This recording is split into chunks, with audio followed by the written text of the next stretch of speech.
Ça m'arrivait une fois décédé depuis plus de 3 semaines en plein mois d'août. Ouais, costaud. Il était au 3e étage du hall de l'immeuble où on sentait. Hein. Il te raconte tout. Et des fois, il y a des choses qu'il vaudrait mieux ne pas savoir. Tu sais, la souffrance des gens, ce qu'ils ont enduré et tout. Moi, j'ai dû un jour sortir un frère et une sœur d'un salon parce qu'ils se sont battus dans le salon, là où le père était exposé. Waouh! Salut à tous, c'est Colin pour un nouvel épisode d'Extra. Aujourd'hui, je reçois Mickaël Boilon, un thanatopracteur. Oui, vous non plus, ça ne vous dit rien. Bah justement, on est là pour éclaircir un petit peu les contours de la profession de Mickaël. Ça va être hyper fascinant, j'ai plein de questions à lui poser. Et surtout, on s'est inspiré de beaucoup des questions qui ont été posées sur les réseaux sociaux, que ce soit de Mickaël ou les nôtres. Donc merci à tous pour votre participation en direct. Et normalement, tout le monde devrait être plutôt content de cet échange. Salut Mickaël, comment tu vas ?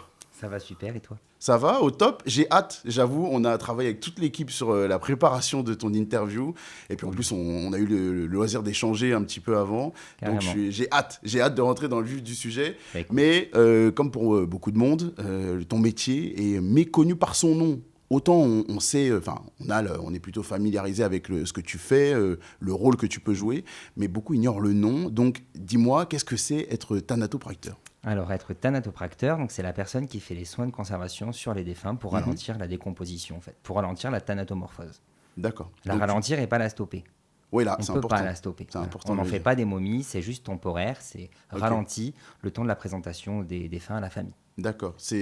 Alors, beaucoup parlent de croque-mort, beaucoup parlent de ces métiers-là. C'est quoi la différence ? Croque-mort, c'est plus général, c'est ce qu'on va appeler l'agent de pompe funèbre, voilà, le conseiller funéraire qui va bosser dans un funérarium. Thanatopracteur, c'est vraiment spécifique, c'est celui qui s'occupe du défunt. Moi, pour le coup, je suis polyvalent, donc on peut dire aussi que je suis croque-mort, même si ça ne s'utilise plus ce terme. Mais voilà, un croque-mort, c'est vraiment la personne qui est polyvalente, qui va prendre en charge des défunts, s'occuper des familles, présenter les défunts en salon, organiser des obsèques. Mais c'est un peu ce que tu fais, Moi, je le fais aussi, ouais, voilà. Ouais. Mais en général, on ne peut pas dire les croque-morts, c'est très rare qu'ils soient thanatopracteurs. En général, c'est vraiment des agents de pompe funèbre. D'accord. Thanatopracteur, c'est bien spécifique. Il fait que ça, il fait que préparer le défunt et c'est tout. Beaucoup disaient, dans les questions sur les réseaux qu'on a pu recueillir, c'est un peu un taxidermiste humain. Bah, en soi, oui. C'est un peu ça l'idée. Bah, en soi, oui, carrément, ouais. D'accord. Okay. Bien sûr.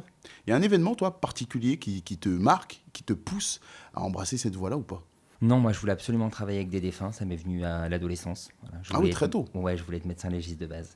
Okay. Et puis, 10 ans d'études, j'ai dit non. Je me suis rendu compte que médecin légiste, n'était pas nécessairement travailler qu'avec des défunts. Moi, je voulais travailler avec des défunts. Pourquoi ? Je ne sais pas. Pourtant, je déteste tout ce qui est glauque de base. Je ne regarde pas de films d'horreur et tout. C'était ça au pilote d'hélico. J'ai commencé par le cursus pilote d'hélico. Puis j'ai été ajourné, j'avais mon asthme et tout, etc. dans le cursus militaire. Donc, thanatopraxie, quoi. La question ne se posait pas. J'ai fait un test d'entrée dans une école, j'ai été pris. Et puis en d'aller, quoi, à 18 ans, je suis parti dans cette filière-là. Deux passions pas forcément très communes, l'hélico et... Très opposé, mais ça c'est tout moi, ça. Tu sais, sur ma page, un coup je fais de l'humour, un coup je te parle des défunts.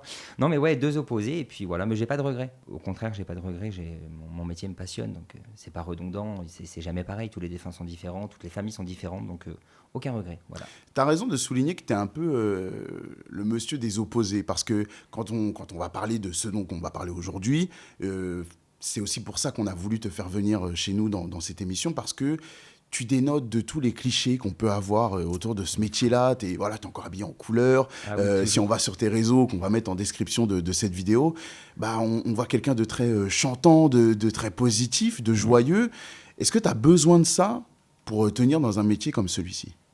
Oui, clairement. Je ne me verrais pas faire que du contenu sur mon métier. J'adore mon métier, mais au bout d'un moment, il faut se détacher. Le week-end, déjà, par exemple, je ne réponds pas aux commentaires. Je les enregistre, j'y réponds la semaine. Mais voilà, le week-end, il n'y a pas de vidéo sur la thanatopraxie ou sur le funéraire. Je ne réponds pas spécialement aux commentaires non plus. Si je dois faire des vidéos, c'est des vidéos humoristiques ou un live où je suis en train de cuisiner ou de préparer des affaires parce que je pars à Paris, ou tu vois. D'accord. Mais voilà, il faut se détacher et moi, j'en ai besoin, pour ma part. Je ne me verrais pas que parler de ça. Moi, c'est lourd. Ouais, c'est vrai. Quand même, je me dis, quand tu rentres à la maison... voilà, c'est ça. Il faut savoir se détacher. Le week-end, c'est les sorties avec les copains, c'est on extériorise. Et même si ça a été compliqué la semaine, voilà. Il y a d'autres méthodes que tu utilises pour prendre du recul sur ton métier et ce à quoi tu es confronté tous les jours. On va aborder ça un peu plus tard, mais il y a beaucoup d'humour, notamment dans ton contenu et dans ta personnalité, parce que j'ai eu la chance d'échanger avec toi un petit peu, que ce soit avant l'interview ou même là quand tu es arrivé dans nos locaux. C'est un plaisir d'avoir quelqu'un de souriant. Il y a des gens qui font des métiers bien moins sérieux, entre guillemets, dans la pratique, dans tous les jours, dans le contexte. Donc c'est agréable d'avoir un petit bol d'air frais. Fermés, ouais, je suis d'accord. C'est important. Le salaire, c'est important qu'on en parle. Parce que quand on parle de croque-mort, quand on parle de pompes funèbres, tout de suite, on est « Ah, bah non, ils se font de l'argent sur les morts, les prix sont complètement fous, ils se mettent C'est pas ça. mal dans la poche. » C'est quoi, un peu de transparence sur ce sujet-là, c'est important. C'est rempli de clichés, non, ça paye pas le funéraire. Ça paye pas, tu vois, j'ai pas de collier en or, j'ai pas de montre en or, non, c'est faux, ça paye pas. Ok. Ça paye pas, et si on fait le lien au ratio du temps qu'on y passe, de la charge mentale, de la charge physique, c'est très physique, hein, Thanato. Pour le funéraire en global, ben, on travaille les jours fériés, on travaille les week-ends, tu as des astreintes, tu peux avoir des journées à rallonge, tu peux faire facilement des 10-11 heures par jour, il y a des périodes de forte activité, donc non, et en lien avec ça, c'est pas bien payé. Moi, personnellement, je touche même pas 2000 € par mois, quoi. Après, moi, j'ai pas d'astreinte. Voilà, je suis dans une petite structure où j'ai pas d'astreinte, mais quand bien même j'en aurais, je toucherais quoi, 300 € en plus. Donc, je serais à quoi, 2002, 2003 Ah oui, on est loin de pour ce travailler un qu'imaginent week-end. les gens. Ah, mais oui, mais les gens, moi, les gens me disent, ah, mais tu gagnes au moins 3000 € par mois, mais ça risque pas. Un Thanato a son compte, mais encore une fois, il va pas compter ses heures. Ouais. Il va faire 50 heures par semaine. Donc non, c'est pas un métier qu'on fait pour l'argent. De toute façon, c'est un métier qu'on fait, vraiment, c'est une vocation, c'est une passion. Mais tu sais, c'est un peu comme le personnel soignant. Hein. Si tu regardes la charge mentale, etc., que tu pèses le pour et le contre, c'est mal payé. Ouais, t'es pas gagnant à l'arrivée. Non, voilà, c'est un métier de passion, c'est un métier où il faut être dans l'humain, il faut aimer l'humain, déjà. Tu vois, chose que les gens ne pensent pas, ils pensent qu'on est des gens fermés, d'esprit, tu sais, on aime être seul et tout. Non, il faut aimer l'humain, parce que ce qu'on fait, bah, c'est pour faciliter le deuil des familles, tu vois aussi. Ouais. Donc, D'accord. non, c'est vraiment un métier qu'on fait par passion, par vocation. Passion, mais contrainte, j'entends. C'est lourd physiquement, c'est lourd. Ça peut être lourd émotionnellement, on va parler de ça Ouais, aussi. mais les deux. Tu as une charge physique parce que tu fais les soins tout seul. Un défunt, il ne t'aide pas. Hein, c'est un poids mort, c'est le cas de le dire. Ouais, c'est clair. Donc ça peut être très compliqué. Tu prends des marbriers, ceux qui installent des monuments, c'est horrible.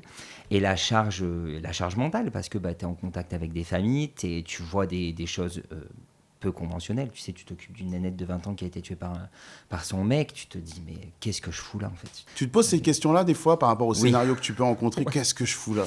Des fois, ouais. Des fois, tu sais, c'est lourd et tout. Tu te dis, en fait, pourquoi tu as choisi ce métier, Mika? Tu vois, t'es pas net, tu vois.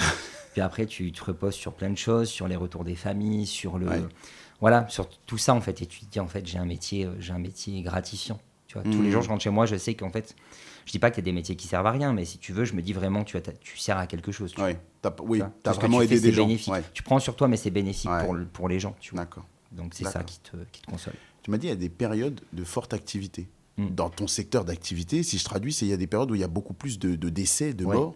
C'est quoi ces périodes-là? C'est l'hiver. Décembre, janvier, février. Là, cette année, ça a couru jusqu'à mars. C'est là où les gens, les personnes âgées sont plus affaiblies, tu vois. Et donc, c'est là où, après, souvent, les personnes âgées vont mourir de choses qui peuvent être insignifiantes pour d'autres, tu vois, des grippes, des choses comme ça, en fait, qui, elles, vont leur être fatales, en fait. Donc, pic d'activité, c'est l'hiver. C'est là où il y a le plus de décès. On va rentrer dans le plus spécifique, parce que j'ai évidemment plein de questions sur la partie technique, sur les process, sur plein de choses, voilà, évidemment, tu t'en doutes. On est là pour ça, donc, t'inquiète. On va repartir du début. Dis-moi, il y a un décès, peu importe le contexte, que ce soit assassinat, que ce soit une mort naturelle, peu importe. Combien de temps après l'annonce officielle du décès, tu reçois le corps, toi? Alors, moi, vu que je suis dans une petite structure, nous, on fait tout de A à Z. C'est-à-dire que déjà, c'est nous qui allons aller le chercher, tu vois, les 3 quarts du temps. Donc, soit c'est en structure hospitalière, en EHPAD, à domicile. Donc, on y va le plus rapidement possible. Et en général, dès le moment que les gens nous ont appelés, si le médecin est passé pour acter le décès et que c'est bon, on y va dans l'heure qui suit, quoi. D'accord. C'est-à-dire que le défunt, en général, 3-4 heures après le décès, il est rapatrié dans nos locaux. Et c'est toi qui vas le chercher en général? Oui, voilà. Ok. Et est-ce que quelqu'un a touché au corps avant que toi, tu y touches ou pas? S'il meurt en structure, oui. Le personnel soignant, ils font des toilettes, tu vois, souvent. Puis ensuite, ils les descendent dans les services mortuaires s'ils en ont. Ah, donc dans une EHPAD, le personnel de l'EHPAD peut être amené à faire une toilette à une personne décédée avant que toi, tu t'en occupes? Dans les EHPAD, c'est systématique. Même dans les hôpitaux, ils font des toilettes quand même de décence. Nous, on reprend derrière, parce qu'il y a des choses qui ne font pas, que nous, on est obligé de faire. Ouais. Mais oui, ils font des toilettes. Les défunts qui meurent en structure en France sont des défunts qui ont déjà une protection, ils sont propres, et voilà, tu vois. D'accord. Est-ce que tu m'as expliqué justement, toi, le process un peu de nettoyage, de réception, de traitement, entre guillemets, d'un corps qui arrive? Ouais, pour faire simple, hein, tu identifies ton défunt, c'est obligatoire. Ouais. Tu identifies ton défunt, tu vas aseptiser son corps, c'est-à-dire le désinfecter. Et comment tu procèdes, toi, pour désinfecter? C'est quoi? En fait, on a des produits, on a des sprays, etc. On a aussi des gels moussants qui peuvent être aseptisants, parce que des fois, il faut laver le défunt entièrement. On va désinfecter les cavités, donc la bouche, le nez, les yeux, voilà. Les parties génitales si c'est nécessaire aussi. Ensuite, on va faire, si il y a un soin, notre recherche artérielle, puisqu'on injecte dans le système artériel, on ponctionne dans le système veineux. Tu sais, on injecte une solution à base de formol qui va venir remplacer le sang. Il faut savoir que le sang, c'est une des choses qui va s'abîmer en premier. Et on en a dans tout notre organisme. Ouais. Tu te coupes le doigt, tu saignes, tu te coupes le pied, tu saignes. Donc, il faut enlever un maximum de sang pour le remplacer par cette solution de conservation. Et on utilise le système cardiovasculaire pour aller traiter l'intégralité du corps.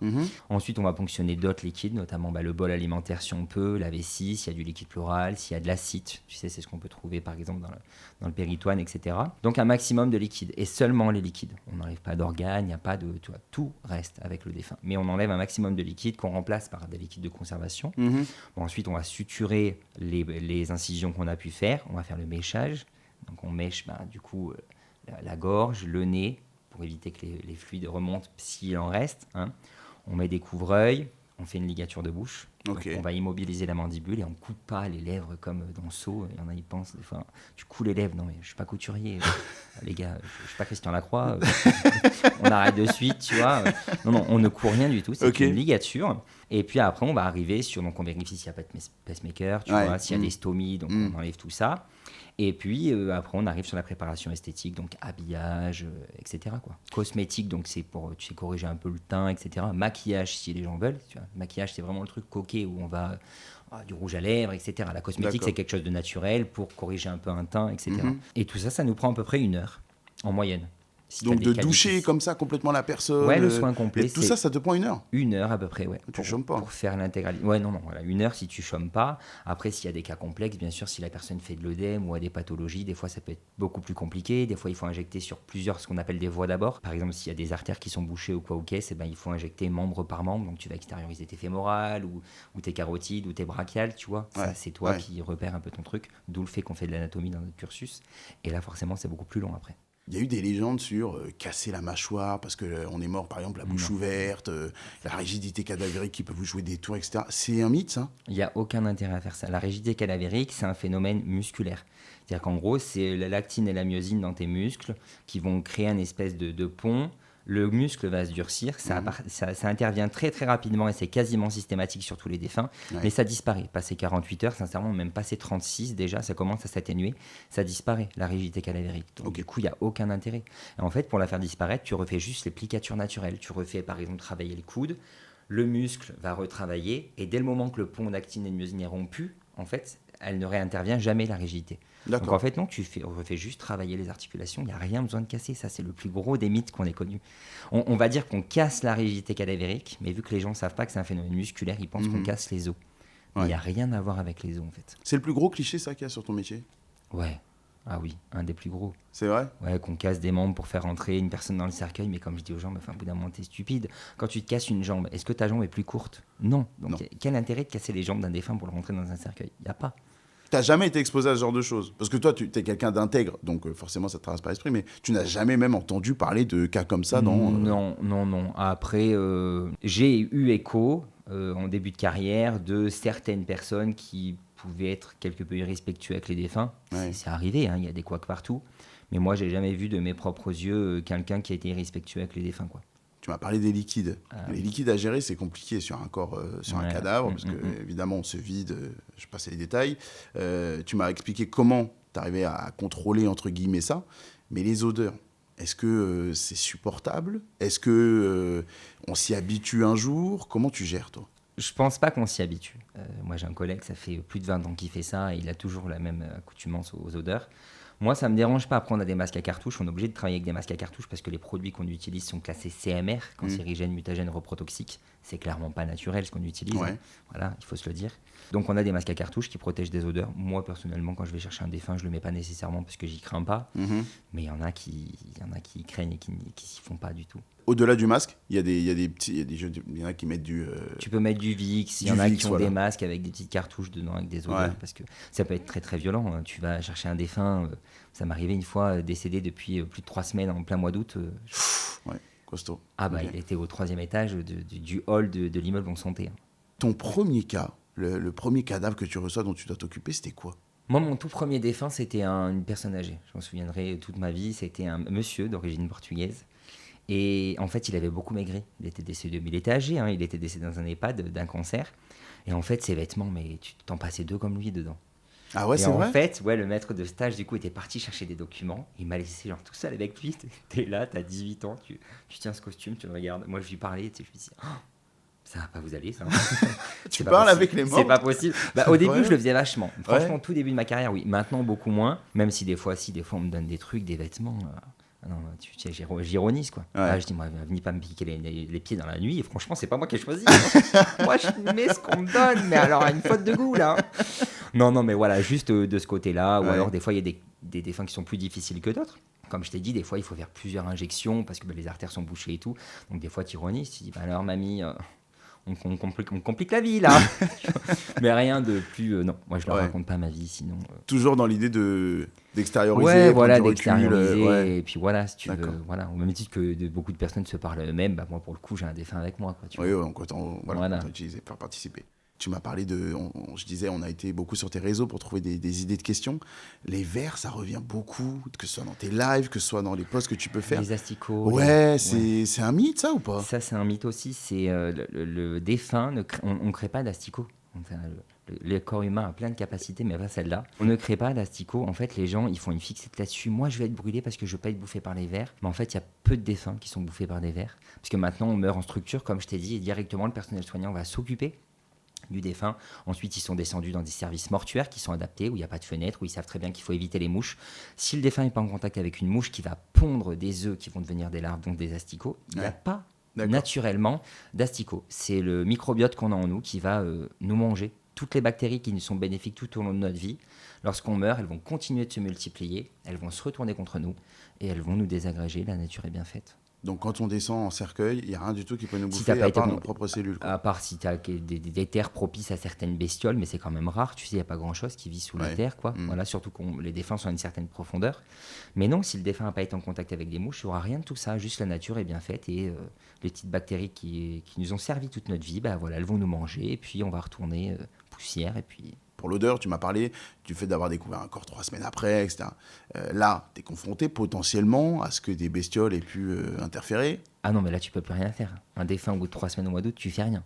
C'est-à-dire que là, tu ramasses les asticots à la pelle, quoi. Oh, ça c'est... Ah ben, c'est Ok. des milliers et des milliers d'asticots. C'est-à-dire que voilà, fenêtre ouverte en plein mois d'août, c'est-à-dire qu'à la fin, tu as la marque du défunt sur la moquette, quoi. Tu vois, c'est des cas rares, voilà, des gens qui meurent seuls, et ça arrive, bien sûr, mais bon, voilà. T'as jamais eu de malaise un peu Non. Ok. Non, non, non, moi je mange au boulot entre midi et 2, je peux très bien aller faire un soin, je pars manger, C'est vrai? Oui, Oui, t'as hein. posé ta pomme sur le front de la... Ah non, non, mais moi à la fac de médecine, en cours de dissection, je buvais mon café et je mangeais Ah, ma c'est madeleine vrai Ok. en labo, Waouh. quoi. Non, j'ai aucun problème Ok. avec ça, vraiment. Ok. Est-ce que toi, il y a des scénarios qui te touchent un peu plus que d'autres? Ouais, il y en a quand même. Si tu veux, tu te fais une raison pour les 3 quarts des défunts parce que tu t'occupes de papy, mamie, c'est dans l'ordre des choses. Plus de 80 ans, on est pour mourir. Bon, voilà. Ouais. Moi, sincèrement, dès que les gens ont en dessous de 70 ans, sincèrement, je me dis que tu vois, c'est peut-être pas forcément leur place d'être là. Des fois, tu sais, c'est pas rare. On est des gens, ils ont des cancers, ils sont décédés suite à des cancers. À 55, 60 ans, ils ont même pas profité de leur retraite. Déjà, moi, à ce moment-là, tu vois, j'ai du mal à me faire une raison. Après, il faut aussi se mettre des barrières. Que tu aies une personne qui ait 12 ans, que ça m'est arrivé l'année dernière, que tu aies une personne qui ait 28 ans, ça m'est arrivé aussi récemment, il faut savoir se mettre des barrières. Avec des si, tu refais un monde. Si tu commences à te dire « Oh, mais elle avait la vie devant elle, etc. » Oui, certes, mais c'est justement, trop penser, c'est trop se faire de mal. Donc en fait, il faut savoir arrêter de penser. Toi, tu es là pour faire ton boulot, pour embellir la personne, pour qu'elle parte dignement, pour aussi que le travail du deuil de ses proches soit facilité. Tu vois, si les gens la voient apaisée, comme cette petite, qui a l'impression qu'elle dort, bah déjà, tu vois, ça leur enlève d'un poids, sachant qu'ils l'ont connue très malade. Bon, bah voilà, c'est ça, toi, ton boulot. Et il faut s'arrêter à ça, parce que tes si ne vont pas la ramener, et tu vas en fait plus te frustrer. Des fois, il faut ne pas savoir. Mes confrères qui sont que thanatos, ils interviennent sur des défunts, ils connaissent pas réellement des fois l'histoire, et des fois, c'est pas plus mal. Nous, vu je suis polyvalent et qu'on reçoit les familles vont se confier, ils vont te dire ce qui s'est passé, etc. Bon, récemment, il y a un monsieur, il m'a raconté l'histoire de son épouse, elle est morte dans ses bras, enfin, elle avait l'âge de ma mère, il y avait une fille qui avait mon âge à moi. Ouais. Tu vois, Ouais. moi, il est parti du bureau, j'ai pleuré, j'ai appelé ma mère, j'ai dit en fait, ça pourrait être moi, quoi. Ça pourrait être moi à la place de cette fille, ça pourrait être toi, tu vois. Des fois, il faudrait ne pas savoir, en fait. Moins poser de questions, des fois, ça te protège, toi. Ouais, bah c'est ça, mais en fait, t'as pas besoin d'en poser, les gens, ils se confient, tu sais, tu t'intègres leur vie, à ce moment-là, t'intègres leur intimité, tu vois.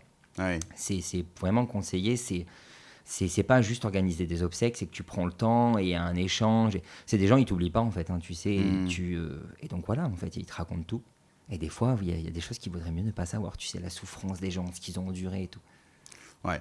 Ouais. Il faut savoir se mettre des barrières. Mais c'est l'humain, tout à l'heure on en parlait, mais c'est l'humain quand même qui est la partie la plus compliquée à gérer quand même dans ton métier. C'est-à-dire qu'il y a évidemment l'aspect technique, on va rentrer dans le détail un petit peu après, où j'ai une série de questions pour toi, mais il y a l'aspect humain, gérer les émotions des gens, gérer le comportement des gens. Mais moi, je pense que c'est clairement le plus dur.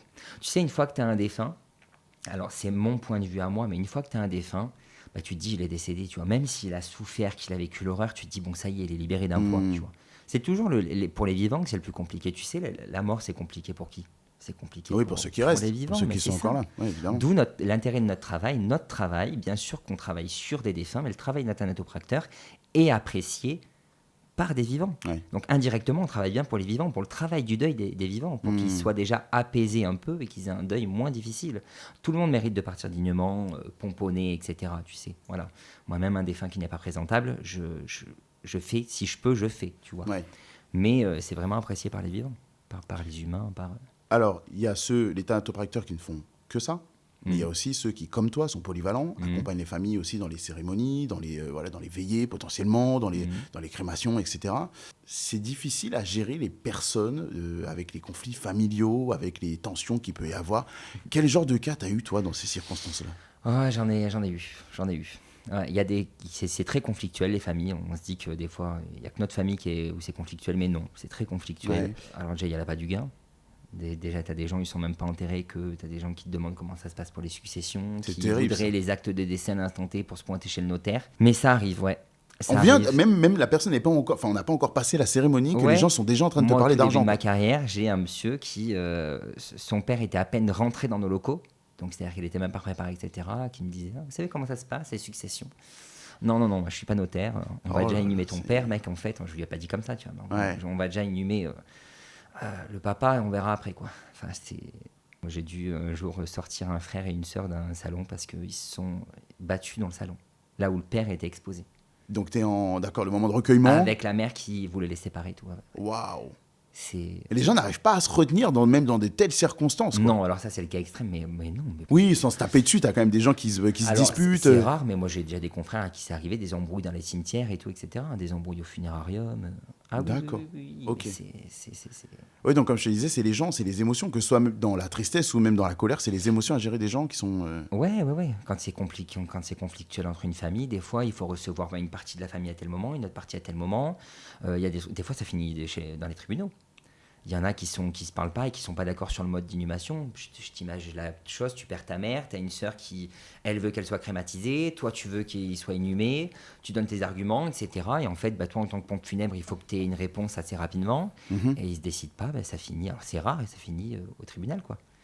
Tu as des juges de proximité qui vont statuer sur ça, ils ont 24 heures pour statuer, ils reçoivent les parties et tout. Mais ça arrive. Il y en a même dans ces circonstances, ils savent pas... prendre un peu de recul non.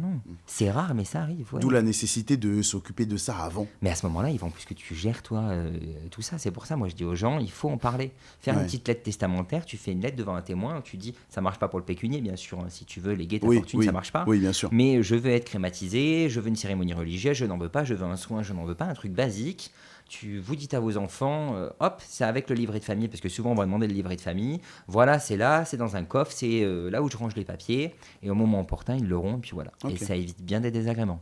Surtout qu'on sait que c'est inévitable, on sait que ça va arriver. Oui, donc, on va tous en passer par là. Donc, oui, c'est clair. Bon, on va basculer sur la partie technique, parce que tu es quand même confronté à des cas peu communs. L'imagination, que ce soit les gens de la rédaction ici chez Extra et Vive, il y a des gens qui ont beaucoup d'imagination.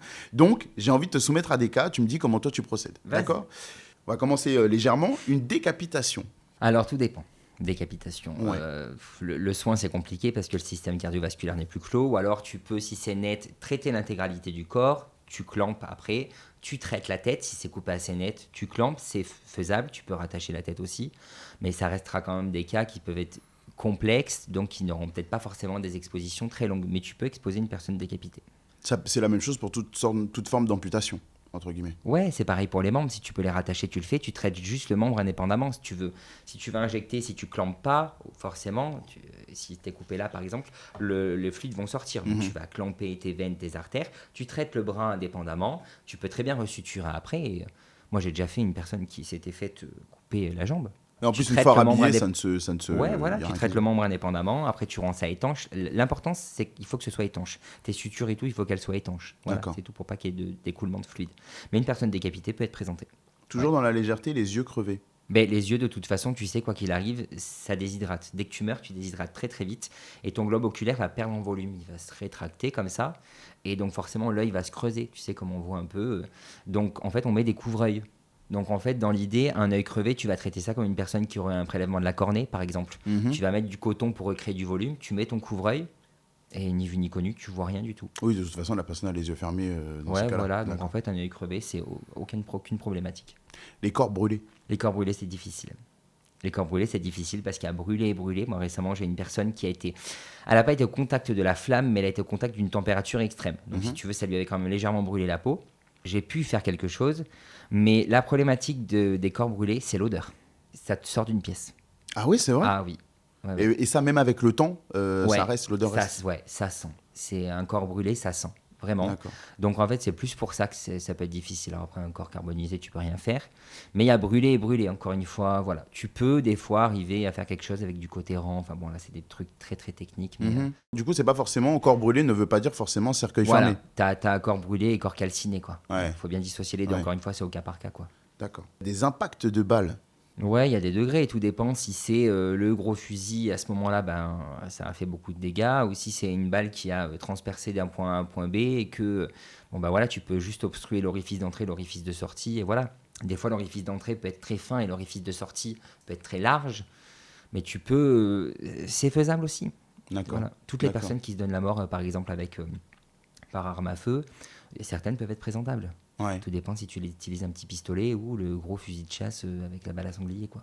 Dans les contextes de suicide, des fois, c'est très violent. Alors, il y a le entre guillemets, classique cas de la pendaison qui, je pense pour toi, nécessite pas forcément un travail hors du commun. Enfin, c'est Non, rattrapable. Si la personne a été dépendue assez rapidement, non. Ouais, Ça, c'est des marques au niveau du cou. Ouais, c'est c'est voilà. pas une problématique, D'accord. par pendaison. Non. Mais quand on parle d'armes à feu, souvent, c'est la tête qui est visée. C'est ça. Là, quand- c'est au cas par cas, mais bon, voilà. Tout dépend de l'arme utilisée, tout dépend de comment la personne a fait ça, quoi. Il y en a beaucoup, quand même, qui t'arrivent dans les mains, des cas de suicide. Ben, quand même, hein, c'est un cas réel.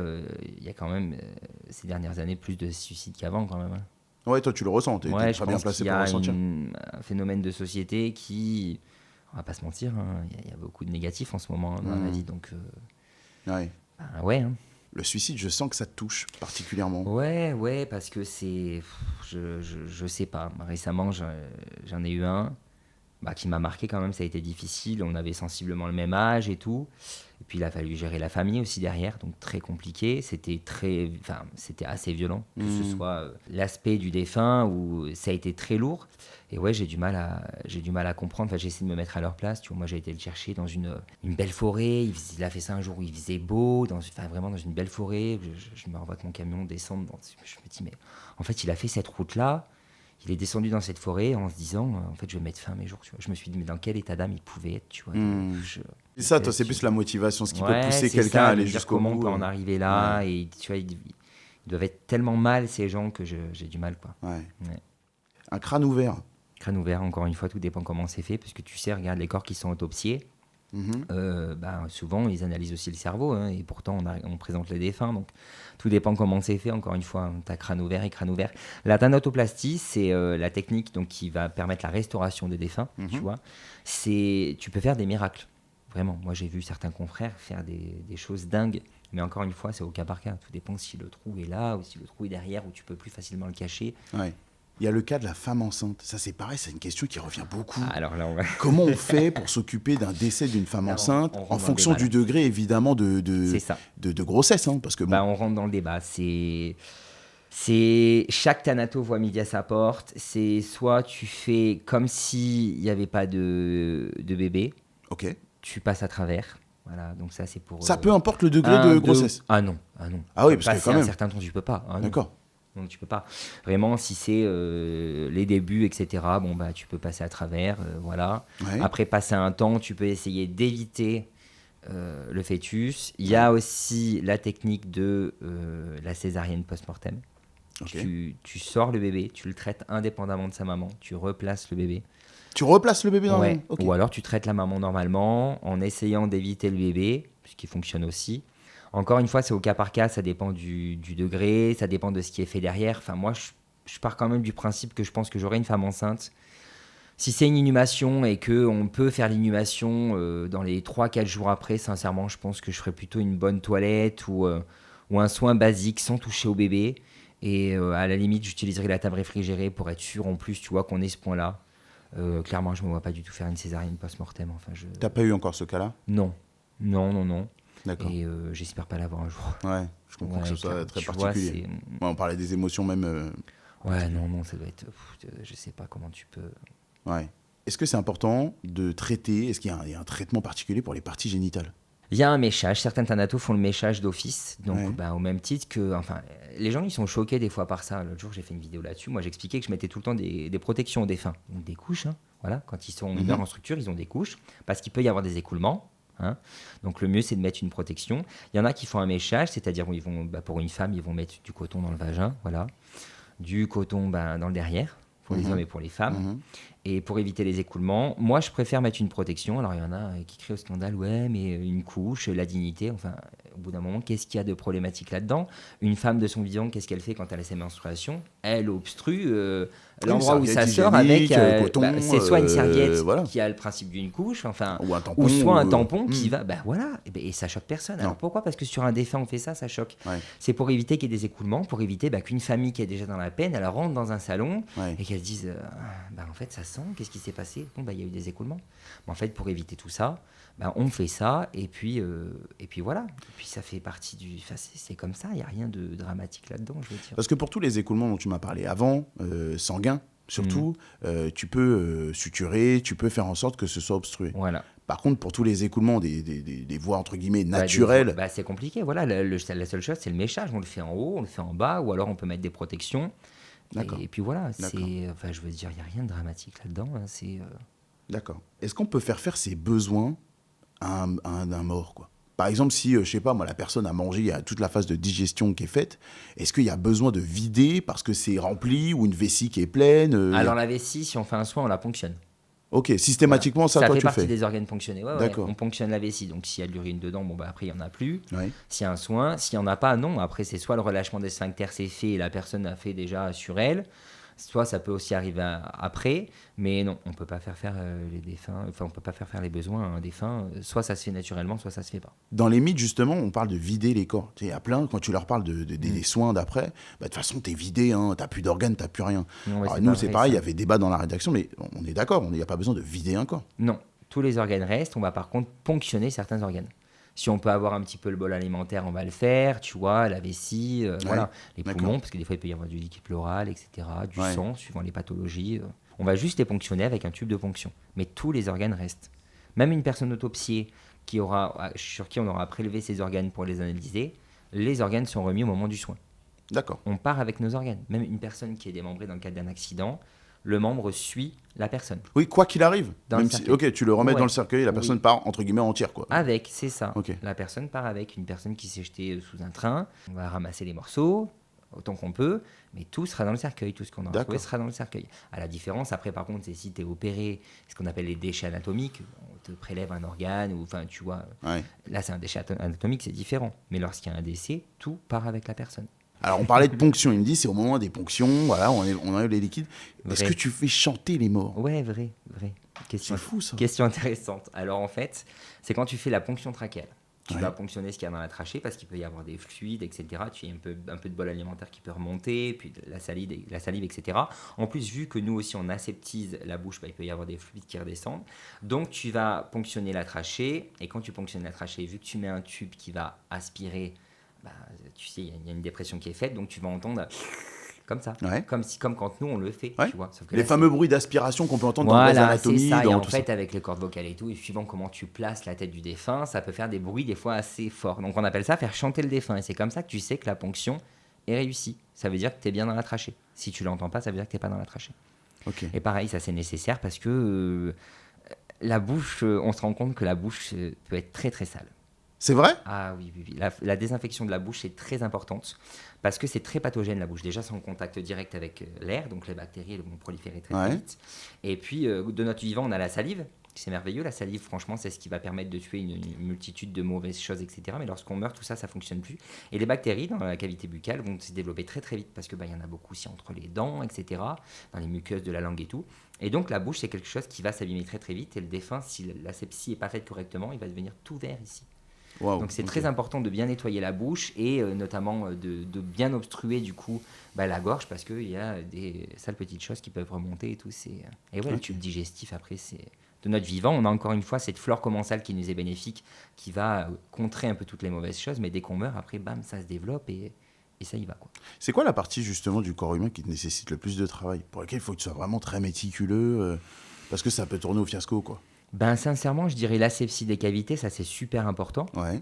Après, il faut faire une bonne injection aussi. Il faut bien vérifier que tout ton corps a bien été drainé correctement. Mhm. Parce que il suffit qu'il y ait un endroit où ça a été mal diffusé, ton corps va être bien conservé, hormis une jambe, hormis un bras, hormis une main qui, elle, va s'abîmer plus vite, tu vois, si le fluide est mal passé.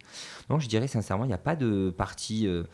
faut faire attention à ce qu'on fait. Voilà, il y a une chronologie à respecter, faut bien analyser. On a tout un tas de signes qui montrent que les fluides sont passés ou pas, et voilà quoi.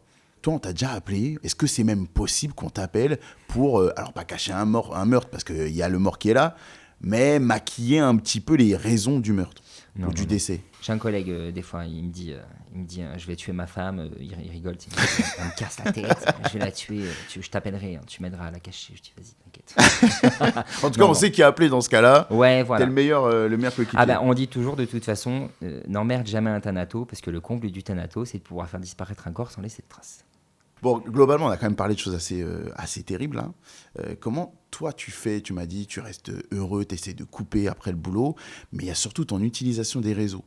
On pointe du doigt souvent le fait que les réseaux sociaux soient utilisés à mauvais escient, c'est-à-dire manière que voilà, néfaste. c'est pour diffuser des mauvaises infos, propager de la haine, de l'inquiétude, ce genre de choses. Toi, tu es dans l'opposé de ça, alors que tu pratiques un métier qui pourrait faire tomber dans de la dépression, dans de la tristesse permanente. Ouais. C'est une vraie arme pour toi, les réseaux sociaux? Ah oui, oui, oui, déjà d'une pour tout ce qui est préjugé, tu vois. Ouais. En fait, j'estime que les réseaux sociaux, c'est comme plein de choses. C'est un outil de communication qui est juste dingue, c'est gratuit, c'est accessible à tous. Ouais. Tu peux créer tu peux faire de merveilleuses choses avec, mais après, bien sûr que c'est mal utilisé à des moments. Mais là, tu vois, pour le coup, ça permet de... Je reçois une multitude de messages de gens qui me disent, tu vois, encore cette semaine, j'ai une dame qui m'a écrit. Donc une dame qui a presque 50 ans et qui me dit, à 18 ans, en fait, j'ai perdu mes grands-parents et grâce à vous, maintenant, je viens que de finir mon deuil parce que j'ai eu des réponses à des questions. T'imagines 30 ans Waouh, après, tu ok. te dis, ok. Et tu te dis, en fait, t'as tout gagné quand tu fais ça. Récemment, j'ai eu aussi une dame qui m'a écrit parce qu'elle avait perdu son fils de 3 ans. Ouais. Et elle me dit, en fait, déjà, j'ai eu un deuil facilité parce que j'ai eu plein de réponses à mes questions. Et elle dit, en plus, tu me fais rire. Tiens. Donc, Ouais. tu te dis, T'as tout gagné quand t'as bah ça. ouais, voilà. Et T'as puis tout moi, je gagné. m'éclate à faire ça. Moi, je me prends pas la tête. Moi, je me dis, j'ai aucun souci avec ça. Je rigole, tu vois. Hmm. Et ça permet d'extérioriser. Franchement, il faut profiter de la vie. Moi, je m'impose de sortir, tu vois, les samedis soirs. Des fois, même quand je suis fatigué, je m'impose de sortir, de passer du temps avec mes amis, puisqu'on est bien placé pour savoir que tout peut Ouais. s'arrêter du jour au Ouais. lendemain. Et donc, je m'impose de passer du temps, même quand je suis fatigué, avec mes amis, pour profiter, pour extérioriser. D'accord. Et je pense qu'on en a besoin. Moi, j'ai des confrères, ça va être dans le sport, ça va être dans les activités familiales. Bon, moi, je suis célibataire, j'ai pas d'enfant. Mhm. Donc voilà, je vois mes amis, je vois ma famille, et voilà. Il y a, je ne sais pas si tu connais, mais en tout cas, moi j'ai appris ça en préparant notre interview, les fameux Darwin Awards. Pour expliquer un petit peu, sont les morts les plus stupides, entre guillemets, qu'on peut répertorier dans l'année, Ok. qui sont listés, et à la fin, on élit la plus ridicule. Pardon. Est-ce que toi, tu as un top 3 de tes Darwin Awards? Ouais, top 3. Ceux qui tombent des toits. Pour faire quoi Ceux s'il qui faut tombent des sortir. toits pour aller enlever les feuilles dans leur gouttière, tu vois. Maison plein pied, pourtant tu te dis, Il n'est pas très haut. les glandes, ouais, les glandes. On peut mourir de très bas, comme ça, d'une mauvaise chute, Mais il y en a qui meurent. alors qu'on en n'est pas à tombant- 3 mètres de haut. Mais bien sûr, il y en a qui meurent en tombant de leur hauteur. Hein. Comme on dit, jeu de main, jeu de vilain. Tu sais, nous, c'est arrivé à Clermont, je crois, récemment. Deux mecs qui se chamaillaient apparemment en attendant le bus, tu vois. Et le mec est juste mal tombé sur le trottoir, il est mort. Bien sûr que ça peut arriver. Il y en a qui tombent de leur hauteur, il suffit que tu tombes mal et finito pipo, quoi. Celui qui tombe du toit pour aller déneiger ses panneaux photovoltaïques, Ça, c'est costaud. Ça, c'est costaud. Ouais. Non, c'est dingue. J'ai eu connaissance une fois, alors moi je l'ai pas eu, mais j'ai eu connaissance une fois d'un monsieur qui a fait une sortie de route. Truc tout bête. Il fait une sortie de route. Il sort de sa voiture pour appeler, tu sais, les urgences ou je ne sais quoi. Le mec derrière fait la même sortie de route. Il le percute, il le tue. Destination finale, quoi. Oh, c'est Le pas mec, vrai. il a été poursuivi par la mort, quoi. Donc le mec a survécu à son accident et le mec derrière a eu le même accident que lui au même endroit, ce qui l'a tué. Mais ça arrive souvent, hein, que c'est pas Ouais. forcément l'accident qui tue En la fait, il faut se personne. mettre derrière les Ouais, barrières et tout, exactement. tu vois, à ce Ouais, moment-là. ouais. Et là, c'était vraiment un virage con parce que c'était un virage, par-dessus un virage. Il y avait des barrières, mais plus loin. Et le mec, il est resté là. Waouh. Et en fait, voilà, le mec a fait la même sortie de route que lui, tu vois, coup de pas de chance. Bam, il Oh, le c'est tue. terrible. On a tous eu sur la route le moment où on tombe sur une voiture sans permis, où on se dit mais elle peut tuer des gens, c'est dangereux d'avoir des gens comme ça sur la route. En plus, ils ont même pas le permis. Machin. Et ça, franchement, tue-moi le truc ou pas. Est-ce que ça arrive des accidents avec ces voitures-là ou pas, qui sont créés, ou même les conducteurs un peu fous qui sont pas expérimentés, ça arrive ou pas? Alors, écoute, moi, mon premier accident de voiture, c'est tué en voiture sans permis. Et il était défiguré. Ah, et donc mort violente, Ah quoi. oui. Mort violente et franchement, on s'était tous dit, waouh, il devait rouler vite et tout. Ah non, il avait une voiture sans permis. En fait, il a fait une sortie de route là où il fallait pas, tu sais, l'Auvergne, c'est très vallonné et tout. Il a fait une sortie de route là où il y avait une espèce de falaise en fait. Et il a fait 30 mètres en contrebas. Dans la Treleleu, tu vois, le pot de yaourt, je te Oh, laisse imaginer. Seigneur. Ouais. Et Et il est t'as mort pu en faire quelque voiture chose, sans toi, permis. après ça? Ouais, ben, moi à l'époque, j'étais pas encore Thanato, c'était au tout début de ma carrière. Et ouais, franchement, après, il était présentable, il était bien. Mais il était vraiment très amoché et tu te serais dit vraiment, le mec, ouais, il roulait vite, quoi. Et en Et fait, pas du pas du tout. Ok. Et non, encore une fois, tout dépend comment tu tapes, Ouais, tout, ouais. c'est ça, tout dépend de tes protections, tout. Le Je plus vois. violent, ça reste quand même les motards. Ouais, parce que eux, quand ils se plantent, en général, c'est costaud. C'est ça. Tout dépend comment ils sont protégés. Encore une fois, la protection est très importante. Ils font des choses bien maintenant, des gilets airbags et tout. Mais bon, voilà, ça vaut 400 euros. Mais je pense Ouais. que c'est la première chose à Ouais. acheter avant. T'as pas de carrosserie sur une moto. Tu parlais de brûlure, etc. Là, c'est pareil, c'est de la brûlure, enfin, c'est du frottement sur de la longue distance, c'est du oui, des motards, s'ils sont mal, s'ils sont, mais t'en as. pas casqué. Alors pas casqué, j'ai jamais eu. J'ai connu indirectement pas casqué à vélo. D'où le fait que maintenant je mets tout le temps un casque à vélo. Parce que c'est tellement vite arrivé, tu vois. Mais ouais, des motards, par contre, j'ai déjà vu motards, les tissus manger jusqu'à Ouais. l'os, hein. Ah ouais, Ah oui, c'est vrai. sur le bitume, mon pauvre, t'es lancé à 150, Ah oui, moi j'ai déjà vu des motards avec des membres rongés jusqu'à l'os, quoi. Ah, Tu me dis le vélo, donc tout ce qui est trottinette, c'est pareil, tiens, on parle des voitures sans permis, Moi, mais les trottinettes, tout le monde les insulte. Moi, je suis offusqué par le non-port du casque à trottinette et tout. T'imagines la trottinette, t'es lancé à 25 km/h, plus ton poids et tout, tu tombes. Moi, j'ai fait mes études à Angers, j'y allais en trottinette. Excuse-moi, mais quand tu vois dans des vieilles villes, tout comme à Paris, hein, où les trottoirs sont là depuis 300 ans, ils sont taillés dans la pierre, si tu chutes, c'est bien ton crâne qui va fondre sur le trottoir et non l'inverse, hein. Ouais. Moi, je comprends même pas comment on n'a pas de protection là-dessus. On parlait des morts bêtes et évitables. Moi, j'ai un filleul, j'ai dit à sa mère, je le vois sans casque sur un vélo, je te tue. Je le tue lui, mais je te tue toi aussi. Ok. Non, moi, ça, c'est, tu vois, Ok. des formations professionnelles, mais j'ai beaucoup de mal avec ça. Bah, ça aussi, à bon entendeur, parce qu'on en voit beaucoup. Hein. C'est ça, On en moi, je voit fais de la beaucoup, prévention hein. là-dessus. Et puis surtout, ça arrive pas qu'aux autres. Non. Donc protéger les enfants aussi. Là. Ouais, les enfants, on apprend même bien si ça va pas le vite, casque. il vaut mieux. Dis-moi, le cas le plus difficile techniquement. Les cas les plus difficiles pour moi, qui m'ont le plus marqué, il n'y avait pas nécessairement quelque chose de faisable dessus. Ça a été récemment une amie à moi, où le soin n'était pas possible. Elle était trop abîmée, le délai était trop long après avec l'autopsie et tout. Donc, c'est compliqué parce que c'était une amie. Tu sais qu'il y a la famille qui veut voir derrière et toi, tu vas devoir leur dire qu'en fait, ça va pas être possible, tu vois. Récemment, juste après, 3 semaines après, j'ai enchaîné avec le petit jeune qui s'est donné la mort, tu vois. Pareil, impossible de faire quoi que ce soit. Mais on l'a quand même habillé, on l'a quand même... l'intégralité de son corps était bien, donc il a quand même été bichonné, pomponné et tout. Mais ouais, difficile. Après, j'ai eu cette jeune fille qui a été tuée par son compagnon. Pareil, hein, pas grand-chose à faire. Là, la famille voulait la voir quand même. Donc, en fait, on a caché le visage. Voilà. Ah, vous avez caché le visage. Ouais, et les on familles l'a veulent habillé voir et tout. même quand on cache Et le bien visage. là, pour le coup, tu vois, c'est chaque famille est différente. Elle, ils tenaient à la voir. D'accord. Donc, on a caché le visage. Et ils ont pu la voir, ils ont pu voir les mains, ils ont pu la toucher et tout. Mon petit jeune, lui, par contre, non. C'était, vu qu'ils ne pouvaient pas le voir intégralement, ils ont dit non. Et encore une fois, chaque famille est différente. Mais tu proposes et c'est les gens qui décident si... voilà, on leur trouve des solutions. Tu sais, ils peuvent ne serait-ce que voir, reconnaître un tatouage ou quoi. Et donc déjà, ça peut les aider. Et encore une fois, chaque famille est différente. Hein, donc c'est vraiment la vision dans le cercueil qui aide à passer à autre chose pour les gens. Il y a besoin de ces signatures-là, entre guillemets. Le concret. En fait, comme on dit, on croit que ce qu'on voit. Tu sais, moi, j'ai un ami, il est médecin, et ça lui est déjà arrivé d'annoncer la mort au téléphone parce qu'il n'avait pas le choix de faire autrement. Et d'avoir des gens qui, au téléphone, tu sais, limite, ah oui, bon, bah d'accord, oui, on va venir, tu sais. Genre comme si tu leur annonçais. Parce qu'en fait, ils sont dans le déni total. Et dès le moment qu'ils ont le concret, ils arrivent, ils voient de leurs propres yeux. Bam, tu vois, dans le travail du deuil, il y a une étape. Alors, je l'ai appris dans mes cours, mais j'ai oublié. Mais il y a une des étapes, c'est ça, c'est le concret. Ça ne s'appelle pas comme ça, mais c'est le côté, tu vois de tes propres yeux, bam, c'est acté. Tu vois que la personne est Ton décédée. cerveau commence le process. Bam, et bam, c'est déjà la première étape du deuil, tu vois. Donc, d'où l'importance de ce qu'on fait et du côté esthétique du défunt, qui paraissent apaisés, etc.